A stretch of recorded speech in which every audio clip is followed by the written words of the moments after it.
I heard from a source there was somebody trying to go. They said they had an overseas deal. Yeah. So we're like, okay, that's what's up. Like, what is it looking like? And he's like, oh, it's a 3-on-3 league. You know what I'm saying?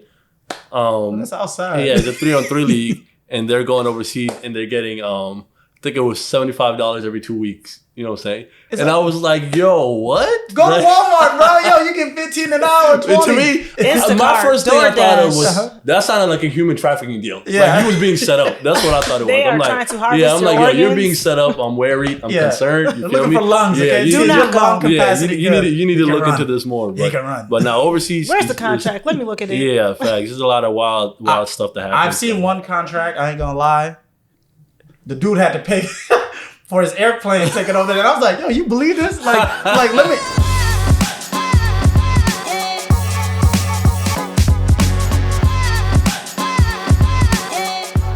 What's up, ladies and gentlemen? It's Guliato Bango Boy. You're now tuned with Edition Podcast. We back to normal program scheduling or something like that, but we have two very special guests in the building today. To my right, we got America. America, how we doing? I'm great. How are you, boy? I'm doing well. The reason why she is on here today, I was looking for a co-host on the side, and we did the Keem's event where the social gathering. Yeah. 3-4 people called me about America. They're like, yo, her energy is dope. Yeah. I think she'd be really good as a co-host. You got to get her on there. So I was like, let's DM. I DM'd her. I was like, let's try it out. Yeah, and I'm so glad that you finally reached out to me, boy, because, I've been begging. Nah, she's not been begging. I've been begging to get on the podcast. Yeah. And he's always, what do you want to talk about? What do you want to talk about? Well, you know what? How about we'll do the talking? Yeah, let's get it. So then we got my man's right here, Majak Wenyin.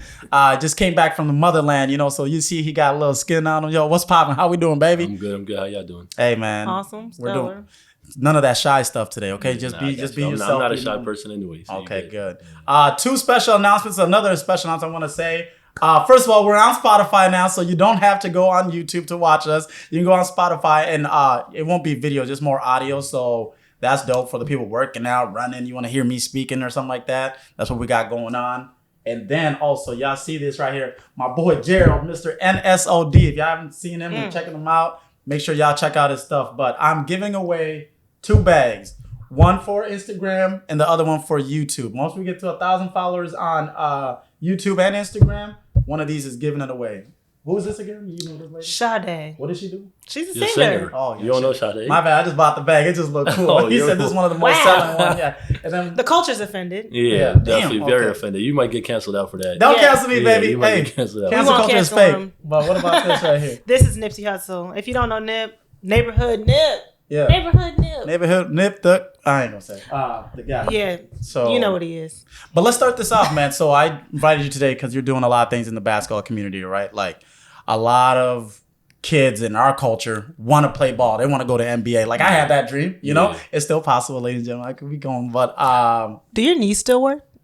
Yeah. Ask him. Okay. Ask him what I did to all him. Right. Oh. He ain't do nothing. He lost. That's what he did. I was a terrorist on the court. But he's doing a lot of things in the community for the basketball aspect because a lot of us have that drive to be whether you want to be professional or you just want to get better and go to college for free, what a lot of kids are doing. So I was like, yo, let's get Majak on here and learn about his story, why he started some of the things you're doing so that the kids have an outlet, Yeah. So to get it started, man, I usually give a little bit of the background. Like, give us a background. Where are you from? Who are you? What the heck do you, come on. So my name is Majak Wenyin. I'm originally from South Sudan, East Africa. I was born in Sudan, lived in Egypt for a little bit, moved to America when I was 5 years old, back in like 99, going to 2000. I grew up in the Northeast, right outside of Boston. Yeah. Grew up there, went to high school there, middle school, elementary school. And then I went to college, junior college for 2 years in Kansas. Okay. And then after that, I left. I went to Howard University in D.C., had a great time there. Wow, HBCU. Can I call timeout? Yeah. What's up, ladies and gentlemen? This episode of Edition Podcast is brought to you by Raw Beauty Skin and Body Bar, a place to revitalize, refocus, and refresh. Raw Beauty Skin and Body Bar has the ultimate facials for anybody's skin condition. For more information, visit www.rawbeauty.com. Let them know who brought you in. Guliato Bang a Boil. Let's get it. You are like the 4th person that's been to Howard on this damn thing. The last guy I just had, the episode's not a doc, is went to Howard. Jamila went to Howard. Howard is where it's at. That's where it's at. No, I did not go to Howard. I mean, I would love to be an HU alum, but you know, I love my alma mater though. But HU that's major. Yeah, that's dope. So it was a great time over there. I had a great experience, and then I dealt with some basketball injuries. Yeah. Around that time, tore my groin. Damn. Couldn't really hoop anymore. Like I couldn't really move like that anymore. So that's around the time I started thinking about how to still be involved around the basketball world. Yeah. Without playing. So then I came up with an idea of wanting to start a basketball program. This was 2017, and that's when I started So Elite. Yeah. So my thing was when I started it, the main mission was to help a lot of the kids in the South Sudanese community because obviously coming from where we come from, our parents are ignorant to the basketball culture. They just don't know, you know what I'm saying? They already struggle having to adapt to the American culture. Yeah. And a lot of them don't know nothing about basketball. So my thing was growing up, not having a parent that knew what they were doing or an uncle or anything. I was like, let me try to be that mentor to these parents or to these kids where I can educate them on the game and the things behind the scenes and help them out. So that's where I started So Elite at. And then it just kind of grew over time. We were sending kids to college. The mission was to get the kids to understand that they could use basketball as a tool. It wasn't really to push these kids to the NBA because the reality is less than 1% go to the NBA. You know what I'm saying? So I'm not here to sell you dreams that aren't realistic. So I just wanted these kids to use it as a tool to get their education, to open up many doors for them in different ways. So that's why I started it. And then it grew from there. We ended up now we're at 5 branches. Damn. So we got a branch in Minnesota, Texas, North Carolina, Nebraska, and New Hampshire. Yeah. So those are the 5 branches we're at now. This past year we had 16 kids on a college basketball scholarship. 8 of them went Division I. A couple of them went D2, and then the rest of them went junior college. Okay. So it was just good to see that we had that many kids. That was our biggest class was 16 kids get a scholarship to go play basketball. Yeah. And then we had other kids as well that are going to school on an academic scholarship. Wow. And not just a basketball scholarship. So, and I partner now with Ross Leaders. So 3 years ago, I wanted it to be bigger than basketball. So I partnered with one of my friends, Jacob, who's based out of Nebraska, Ross Leaders. They do a lot of academic and cultural stuff. Yeah. So we kind of partnered to get these kids to do more than just basketball. Yeah. And that's where that took it up to another level. And Jacob was on the trip with me to Africa this past couple weeks. Yeah. Me, him, and Wenyin. So it was a great, and coming in the rest of the team. So it was a good experience for sure. Wow. Dang. That's a lot. You just dropped a duffel on me. All right, interview's over. He killed it. So 5 branches. So how you split yourself into 5 people? So there's national directors for each branch. Okay. So I try to go visit these branches.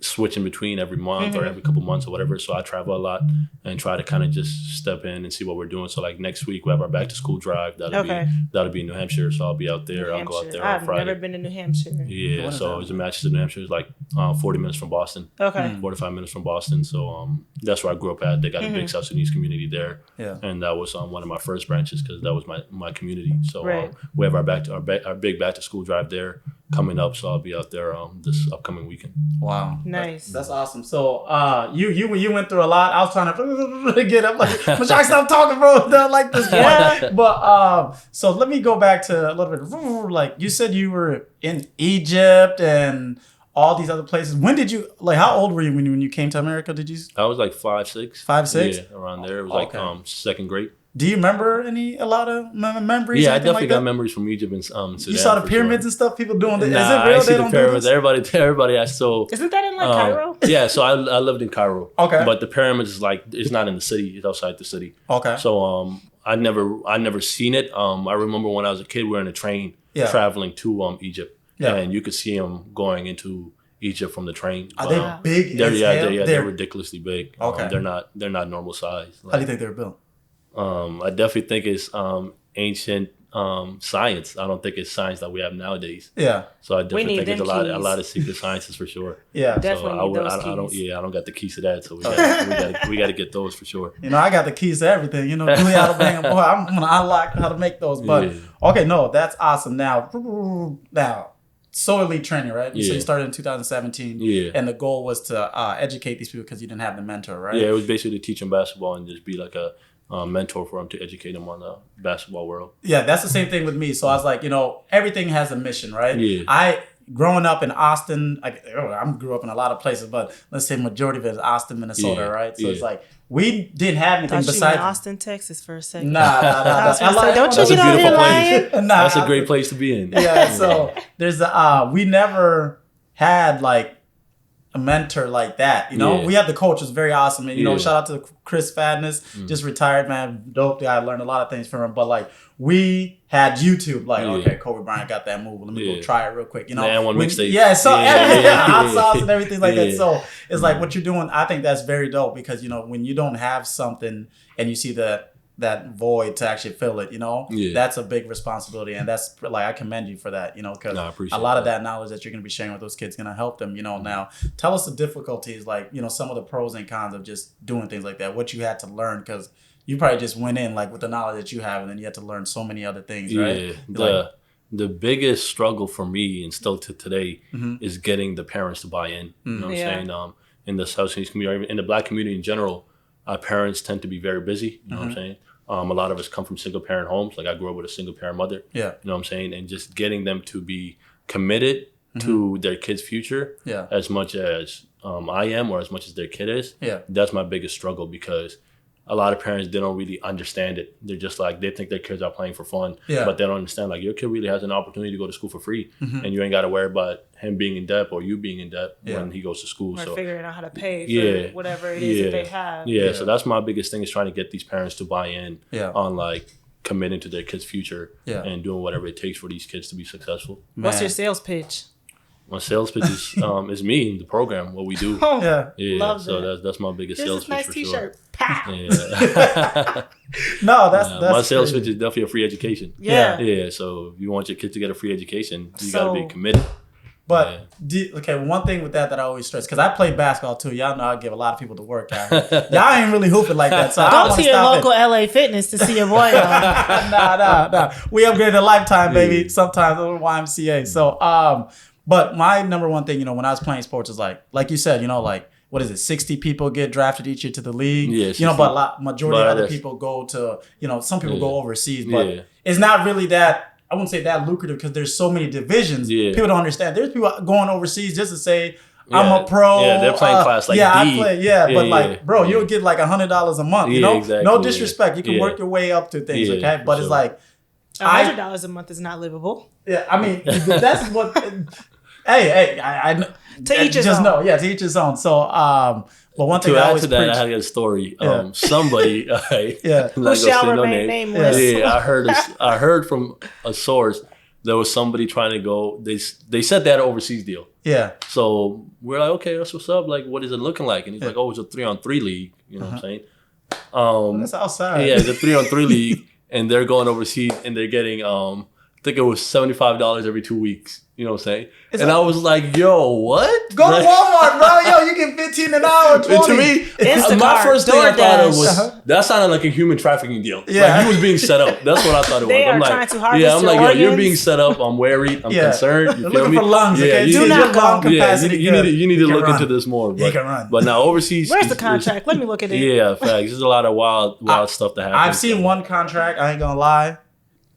The dude had to pay for his airplane ticket over there. And I was like, yo, you believe this? Like let me, I'm not the best contract reader where I've read a couple things, but I'm just like, they want you to pay for your flight over there. But he's like, send me the money, I'm gonna book it for you. Like, there's a lot of scamming. There's a lot of scamming. Yeah, there's a lot of scamming that goes on with the overseas world that people, and there's some overseas teams, like, you don't get your checks. Like, you won't get paid on time. You don't get your money on time. Overseas is very tough. It's not as sweet, because I think a lot of people look at like the Class A guys, or like people that are playing like the high levels in like China and Greece and stuff, and they think like that's overseas, but they don't understand there's many levels to playing overseas, and some of them aren't so sweet. Yeah. So the reason I said this is because I focus more on the education part, right? Like, just because knowledge never stops. Like, you could keep learning until you legitimately die. You know, for sure. Basketball stops at a certain your around body your 30s, starts hurting. When your body starts breaking down. It's probably one of the earliest careers that ends. Yeah. So I always tell people, besides an NFL running back, they got like 7 good years. Yeah, facts. Because they're getting beat up all the time. All the time. I ain't gonna lie. I thought I was gonna be the best football player ever. I never played. You thought you was gonna be the best ever. I was gonna say, boy, what sport didn't you think you were gonna play? Tennis,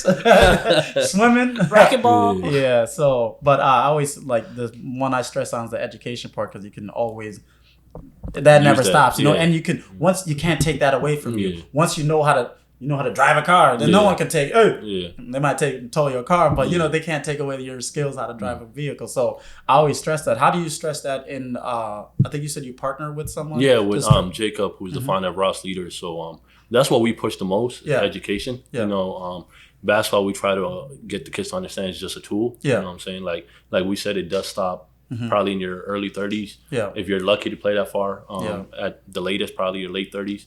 And life goes on. So you got to figure out what you're going to do after. So we try to get them. It's a tool that could open up many doors for you. You know what I'm saying? Yeah. And sometimes you want to be around the game of basketball. You can do it without hooping. Like Yeah. there's jobs out there like scouts. You know what I'm saying? Managing teams, Yeah. coaching. There's a lot of other obstacles that these kids don't understand. Like you can still be around the game There's that you love. options. Yeah. Yeah. There's other options if playing doesn't work out. You know what I'm saying? And that's why we really try to push. But education comes first. Yeah. Because like you said, you can use that long term. Yeah. So if you can go and get your education, whether it's your college degree or whatever, Yeah. you'll always have an opportunity to figure something else out. But Facts. if you're just relying on basketball and then you're not part of the 1%, then Now what are you gonna do? You Yeah. feel me? Yeah. Well, then you ain't really got no other plan. So we try to kind of just make sure that these kids aren't putting all their eggs in one basket. You know what I'm saying? Yeah. So yeah, definitely. If you got NBA goals, go after them. Go after them, yeah, that's what we're I not was saying saying. don't go after them, but also like be prepared for other unknown. things in life. Yeah. You know what Yeah. I'm saying? Yeah. Yeah, just one injury away. You know, Yeah. like, you know, I've been crossing people up. I've been ending a lot of careers and stuff Yeah. like that. So I feel bad, you know, Yeah. sometimes. So, Yeah. okay. Whose career have you ended? I ended a couple people's career, man. I ain't gonna lie. Name Joe Schmo from Yeah. Target? Dude from, the cash register for Target. You was He playing won against the proms. plumbers that they was talking about. Yo, she's A hating on me. 6'6" plumber. Hey, but, Love that. What's the future? What do you see for the future program for So Elite? Like, what else? Open more branches? Yeah, What we do you- definitely want to expand, maybe to the West Coast. You know Mm-hmm. what I'm saying? I know like Salt Lake City got a big South Sudanese community. Phoenix does.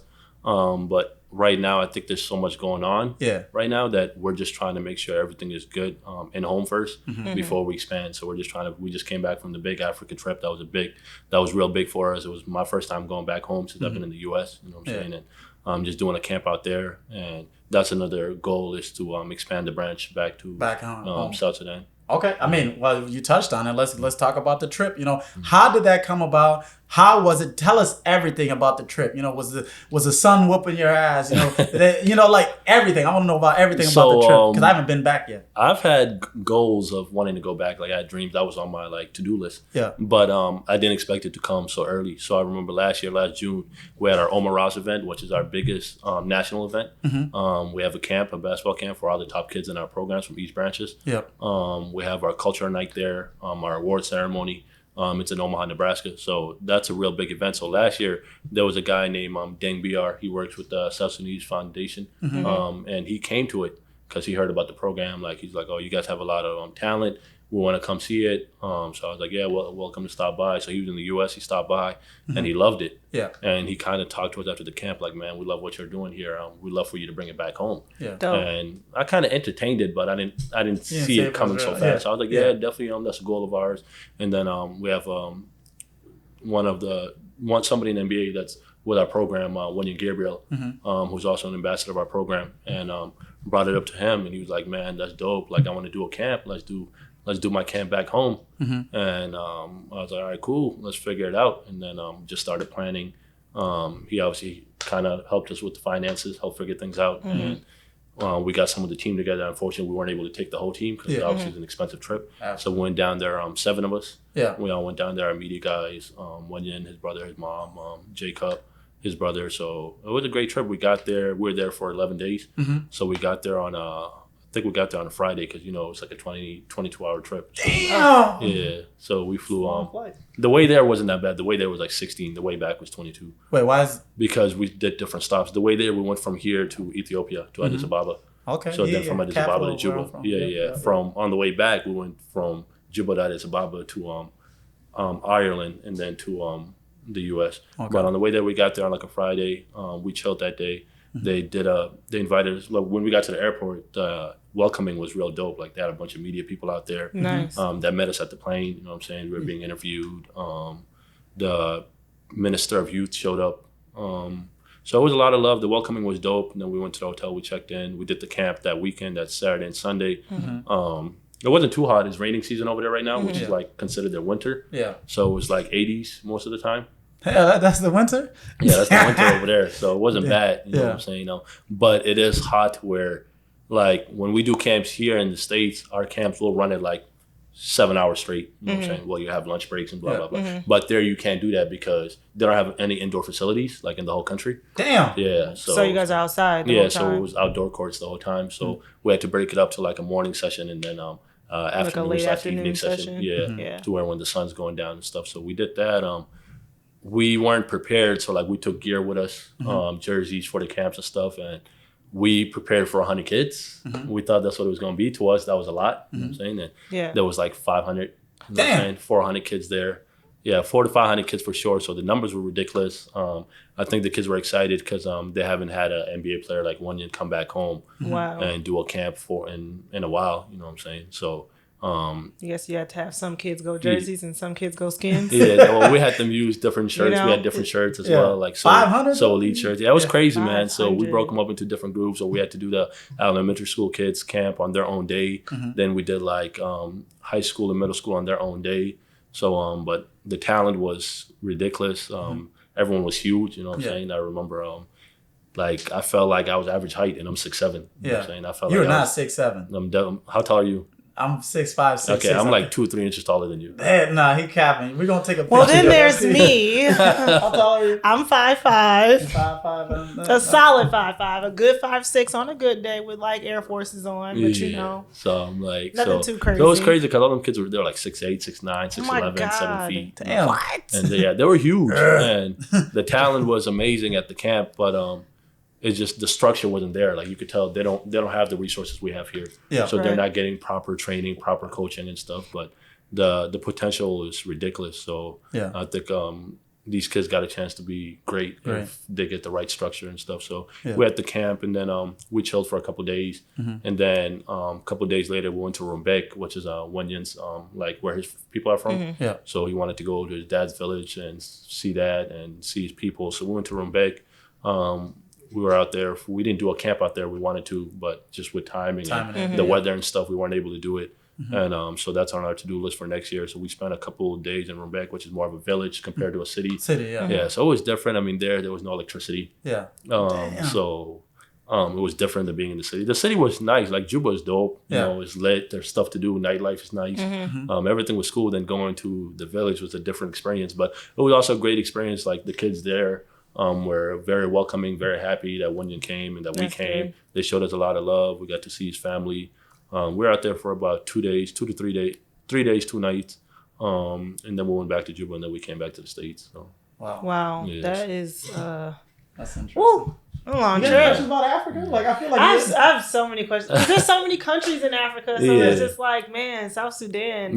I'm always so mesmerized by people from South Sudan. No, it was beautiful. That was my first time back, so I definitely enjoyed it. I look forward. We're actually going to do this camp annually now. Are you going to do it like an annual? Yeah, it'll be an annual camp. So that's going to be dope. Yeah, so we'll be back there again next summer. So now you guys can prepare for 500 kids. Yeah, we've started preparing already. Yeah. So we've had meetings since we got back. Cool. We just had a meeting this morning with the Federation back there. We're just starting to plan so that way we can be ahead. That's smart. That's very smart. Because I was going to say, how are you putting that together while you're here and you're planning for over there, you know, like the logistics behind it or the schedule? There's got to be like constant communication. Yeah, so we have people there that we communicate with. My brother lives there. He was a big help. You know what I'm saying? He helped us organize a lot of the stuff, connect us with the hotels. Yeah. He did a bunch of that. So it's not as hard as it seems because we have people on ground there that we can communicate with. Yeah. Now, do you got any footage? Because I told you right before you left, I was like, Majak, please, bro, get footage, you know, videos and stuff like that. I got a lot of footage. Okay, because I want to put some so people see it. Yeah, I got a lot of footage, so I'll definitely give you some footage. Yeah, footage to share. I got a lot of footage, a lot of pictures and stuff. Yeah, because, you know, a lot of people, like, when they see it, they probably think, like, see Africa as like just the village, you know, like, yo, the dude lives in a hut, you know, he's picking cherries and mangoes from the tree. And there's parts like that, you know. There's parts like that, like Rumbek had more of that. Obviously, Juba is different. Juba is also was eye-opening because you're either rich or you're poor. Yeah. There's no in between. There's no middle class. You know what I'm saying? Like we stayed at this new hotel called Radisson Blues, like a 5-star hotel, but across the street is like the slums. You know what I'm saying? So I was kind of just seeing that the economy was like very bad like that was very unfortunate. Yeah. I hope that it grows, and I hope that we can kind of build that nation up. But that was definitely very hard. And we also actually got to visit a couple UN refugee camps. So we worked with the UN while we were there for a couple of days. We visited 2 refugee camps. Yeah. One of them was called the Mangala IDP camp. It was like an hour and like 15 minutes outside of Juba. So on our off days, we went there. It was like they had like over 40,000 refugees there. Damn! So it's kind of, a lot of them were displaced due to climate change. Their villages had flooded and stuff. So we went there. And they were very excited, man. The kids over there were, because, a lot of kids in refugee, they're forgotten about because they're in refugee camps. So our biggest thing was when you reached out to the UN and we wanted to do something for those kids because we're like, they don't have the resources or the access to come to the city. You know what I'm saying? Right. So we're like, we got to go to them. That way they can kind of feel. So you guys can get like busing or trains, whatever you guys need to. Yeah, so we went to them so they can kind of feel a part of something as well. We wanted to feel a part of something special. So that was real dope as well. So that'll be dope because you never know. You might tap into some, unexpected talent. Yeah, for sure. Yeah, no, it's everywhere. Talent's everywhere over there. For sure. I think like you never know. These kids, some of these kids are so smart that they just don't have the resources to do what they want to do, So sometimes some of that talent just goes like untapped into. Yeah, exactly. For example, like I was watching, I don't know if it's a documentary or some book, like some little kid created, I think he saw like a windmill over here, for power, and he created a windmill from scraps of metal and stuff like that and put it together. Now it's generating power to his village, and people were like, "How the fuck did you do? Like, how did you do that?" Just like, I just did it. Yeah. And I imagine if that kid had the resources that we have here, like,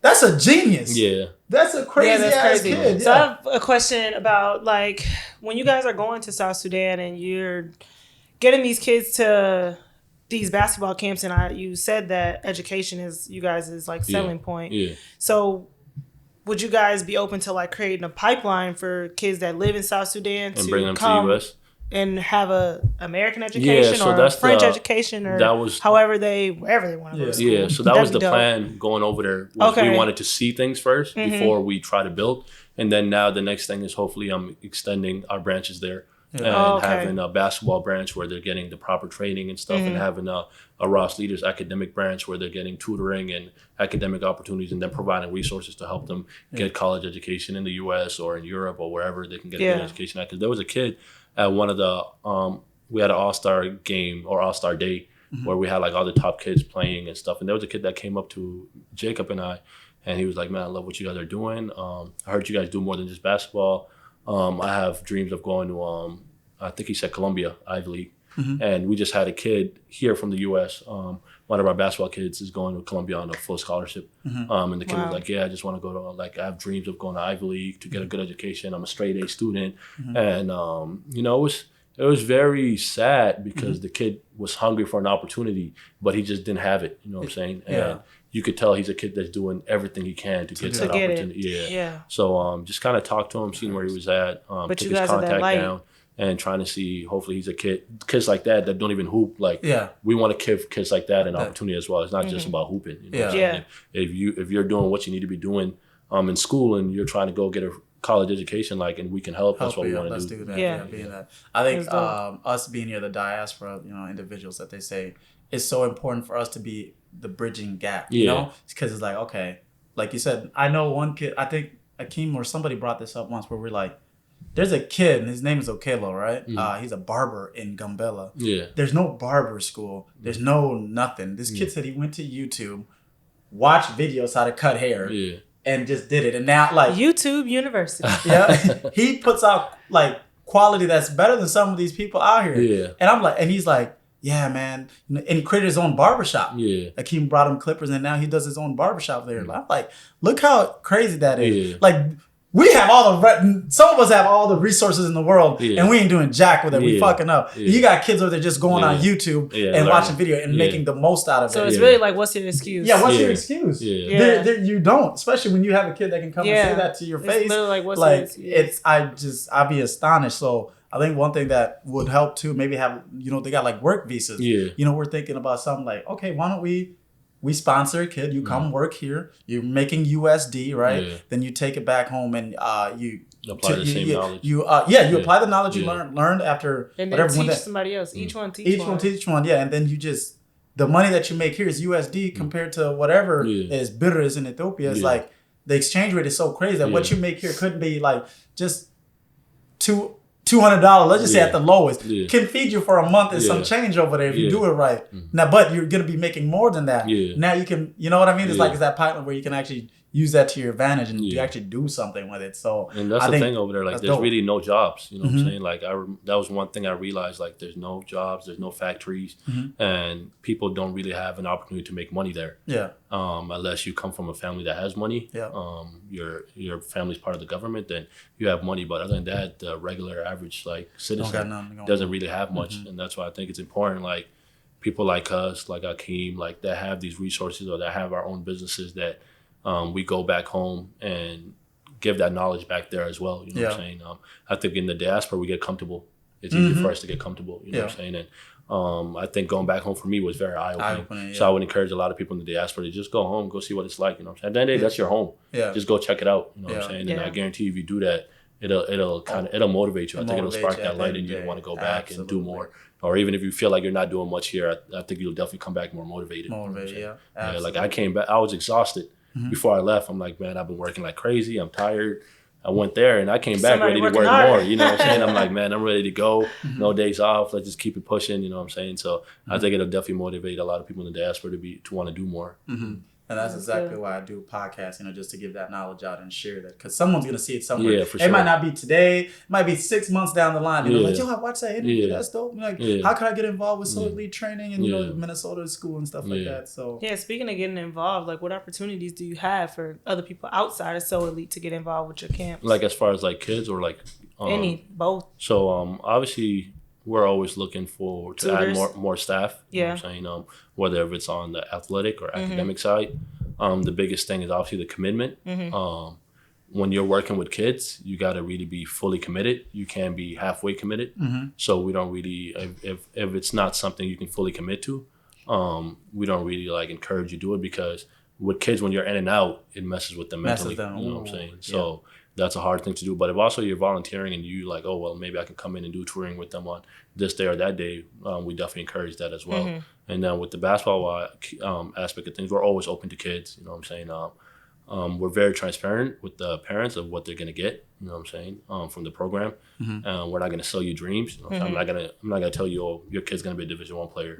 Just because he's got to come join the program. Because I think what a lot of people see, I think in terms of talent, we're one of the top programs in the whole country because we produce so much talent.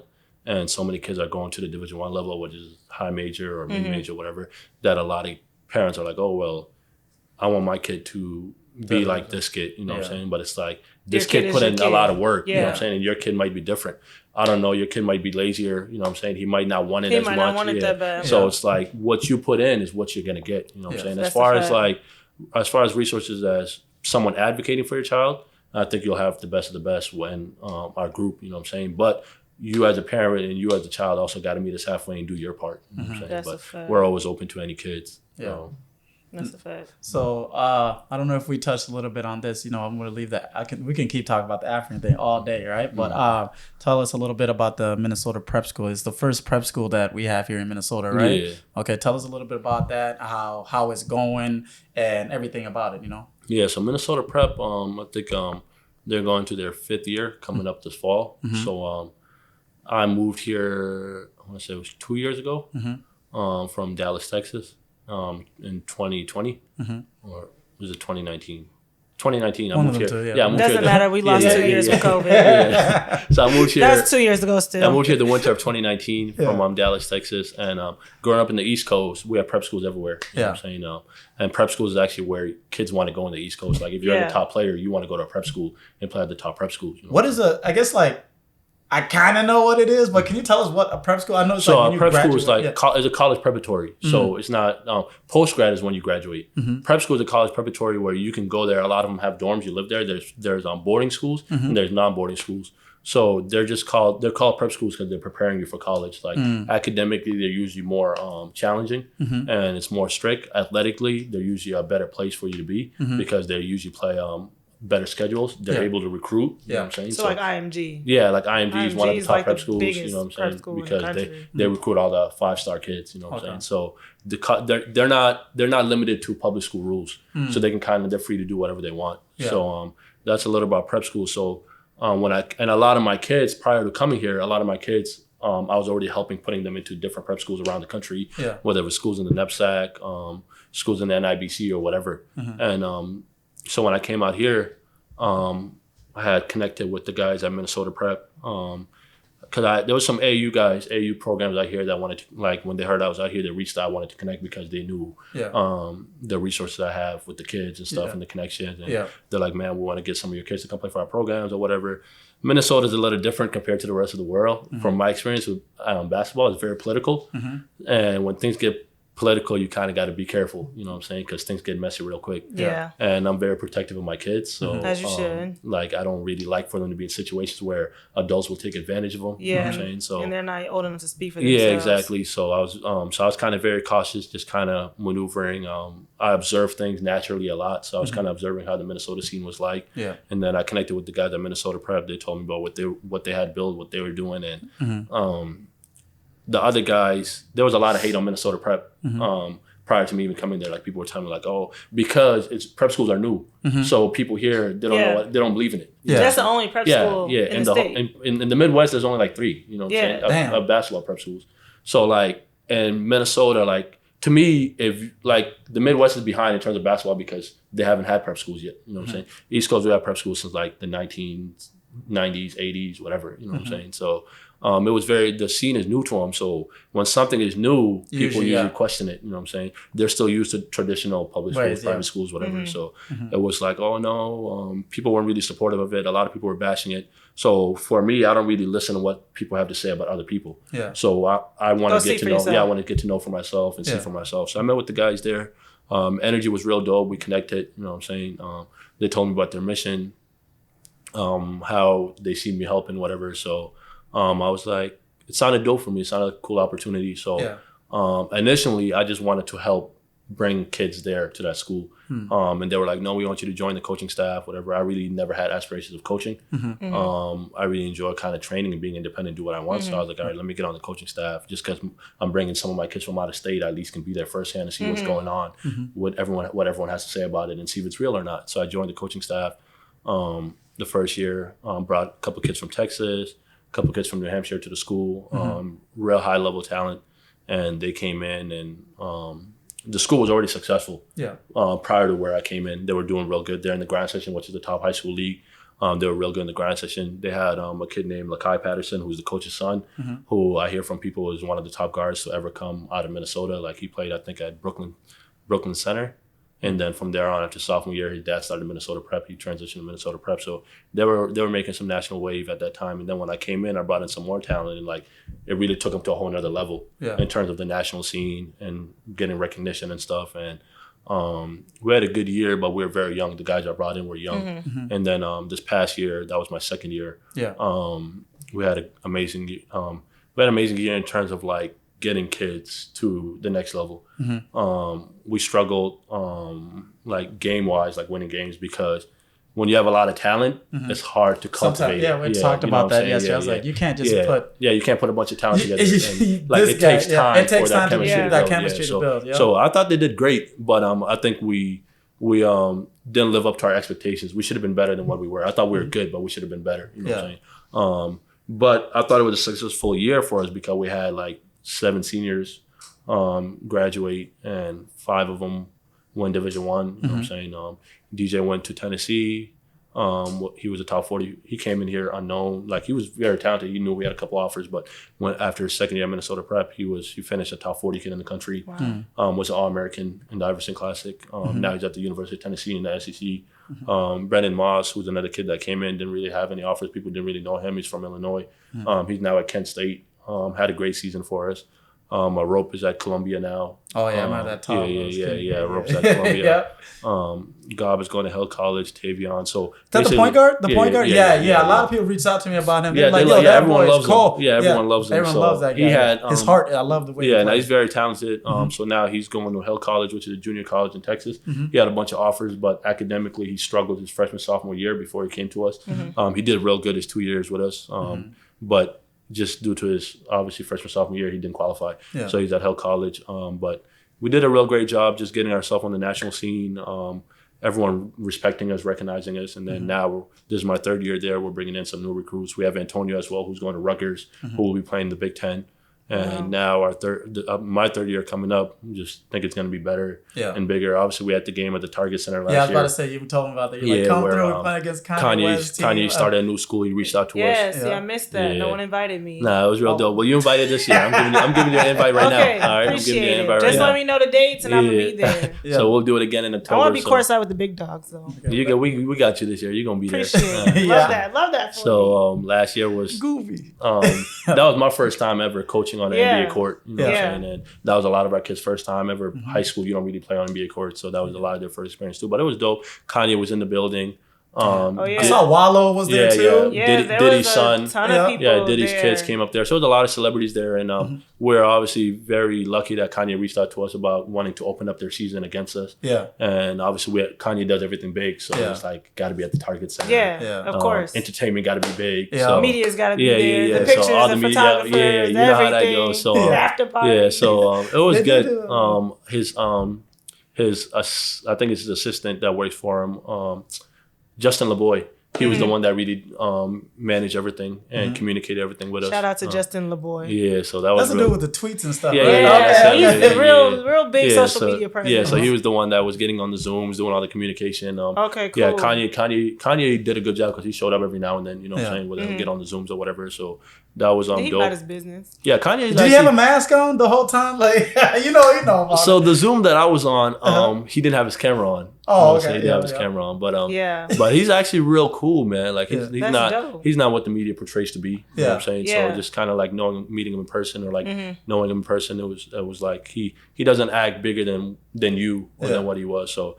I've seen his documentary. Yeah, he's real humbling. Yeah, he's real humble. I don't think I watched it yet. Oh yeah, you're I'm lying. That's one of the best documentary I've ever seen in my life. I'm telling you, and it's like 3 parts, and it's it's super dope. You got to go see that. It's the best. Is it on Netflix? Yeah, it was on Netflix. It's on Netflix. It's the best documentary. Shout out to Nita for the Netflix account. Yeah. So moving forward, basically the year's over with. We're going to this upcoming year. We got a couple really good recruits coming in. I think it'll be a big year, and then we'll have the Target games with Kanye's team. I don't know if it'll be at the Target Center again this year, but I know those games will be happening with Donda and a couple of the other schools. I might bring the cameras out there. Let me know what they do. You know, I'm gonna fill you in on everything. Say less. See you and Akeem and the whole gang there again this year. Yes, sir. Yes, sir. Of course, in America. Yeah, we can. But I just heard some bad news. No, you just told me you're moving. January. Oh yeah. But how long is that? It's like 6 months. Yeah, the game is in like October, I think. Yeah, November, early November. Okay, I look at that. Basketball usually starts in basketball, they're usually wrapped up by February. Yeah, but Minnesota High School League, they go on to like end of March. End of March. Yeah. Most states finish like February regular season and stuff, but Minnesota is actually, I think they're like one of the states that like carry their season on the longest. Okay. Yeah. But they start late too. Like we start in like October. Yeah. Okay. So you said something that's very interesting. So in my mind, I thought a prep school was like when you graduate high school, right? Senior year, and then you go to prep school. But I heard you say something. Yeah, that's post-grad. So there's prep schools that have post-grad programs.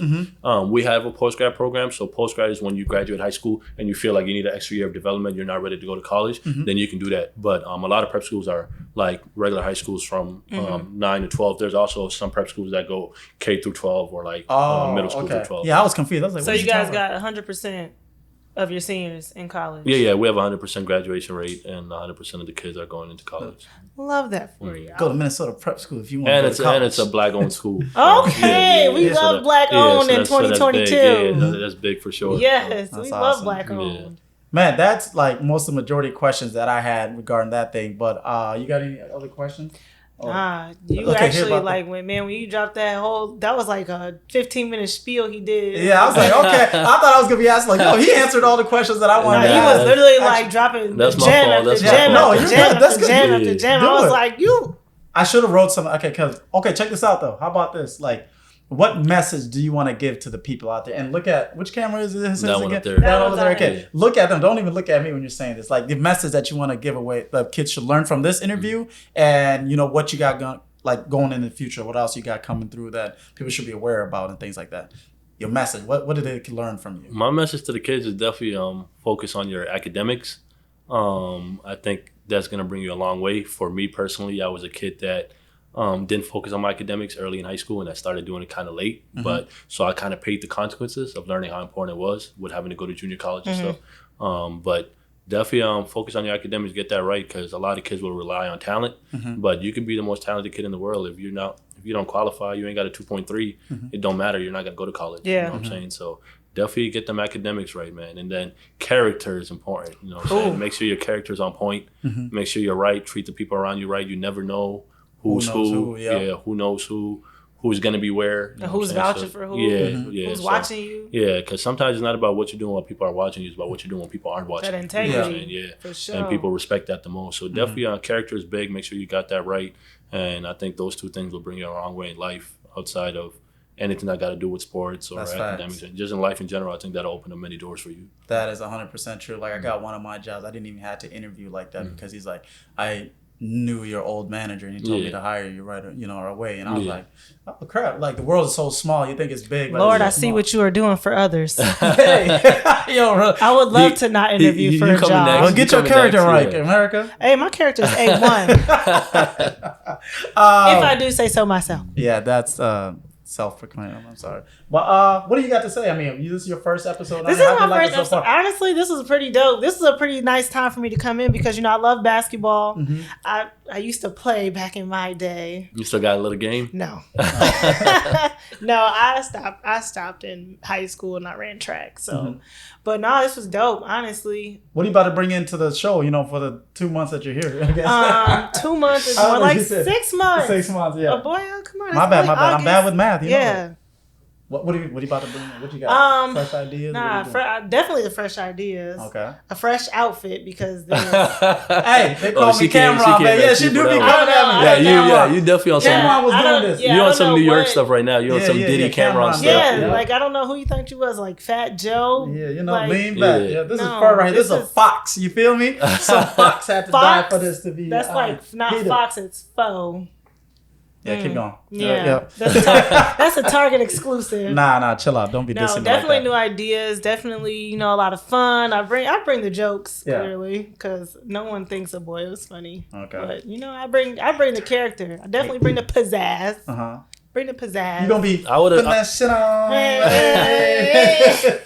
I would have never guessed this was your first time. Like, Yeah. I feel like she's it was a natural. Yeah, it's natural. to you. super. That's exactly why I like having her because she just, hey. All right, we're done. Hey, nah. Anything else you guys want to include? Anything? Don't forget. Yeah. 1,000? 1,000 on 1,000 on Instagram? YouTube and Instagram. 1,000 on YouTube, 1,000 on Instagram. We got Cost me a lot of money to get these, and these are one-on-one. They never one restock. of one. Yeah, these were handmade, sold together. Sade, Nipsey Hussle, and Sade. yeah, that's about it. Help me out get there so I can become rich and famous, and y'all can come to some of my parties that I host. Oh, it's solely on Instagram. Yeah, definitely follow us on Facebook, Instagram, on Twitter, social on medias. Facebook, at So Elite Training. On Twitter is at So Elite B-Ball.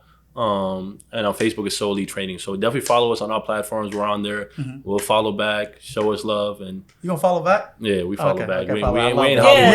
You ain't one of those. Okay. Yeah, we ain't Ain't no Hollywood over fan. there. We follow Okay, back. Yeah, we okay. follow back. Yeah. Yeah, so we're gonna make sure it goes right there. Boom, and then your name, your IG name. Yeah. We're definitely not putting yours on there, but Haters. but other than that, yeah, appreciate you coming through, man. I know it's a far drive, and you too. I know I live out in the boondocks. Thank you guys for your time. Like you said earlier, time is money. My laptop about to die, but this is Edition Podcast. Musicians. hit me up. I want to put your song of the week on here. You know, whether you do R&B, no gang rap, because I'm not trying to have two gangs trying to fight me and all that stuff. But R&B, This Afro is a safe beats. space. Yeah, so just hit my line. No diss tracks, and we're gonna be good. I appreciate y'all for having me on here. For Oh, sure. thanks Yeah. for coming. Peace. Have a good one, y'all. Gang.